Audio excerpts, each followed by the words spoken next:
তোমার মা যখন স্কুল কলেজে পড়াতে যায় তখন তোমার মায়ের পেট দেখা যায়। তোমার মা যখন স্কুল কলেজে যায় তখন তোমার মা একটু ঢং করে মাথার কাপড়টাকে ফেলে দিয়ে হাঁটে। তোমার মার ফ্যাশন।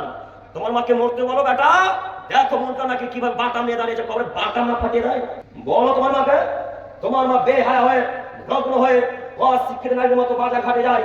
তোমার মা নাকি শিক্ষিত নারী, তোমার মা নাকি শিক্ষিত নারী, তোমার মা নাকি এমএ পাস ছাত্রী, তোমার মা নাকি তোমাদের এই হাই স্কুল হেড শিক্ষিকা। জি না, আপনাদেরকে অনুরোধ করে বলে যাচ্ছি, এরা শিক্ষিত নারী নয়, এরা অশিক্ষিত নারী, এরা বেহায়া নারী, এরা অসভ্য নারী, এরা নোংরা নারী।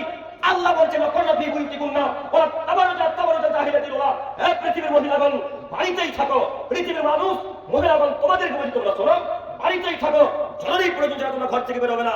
জাহিলিয়াতের যুগের মতো বেহায়া নারীদের মতো অসভ্য বেহায়া নোংরা নারীদের মতো নিজেদেরকে প্রদর্শনী রাস্তায় চলাচল করো না।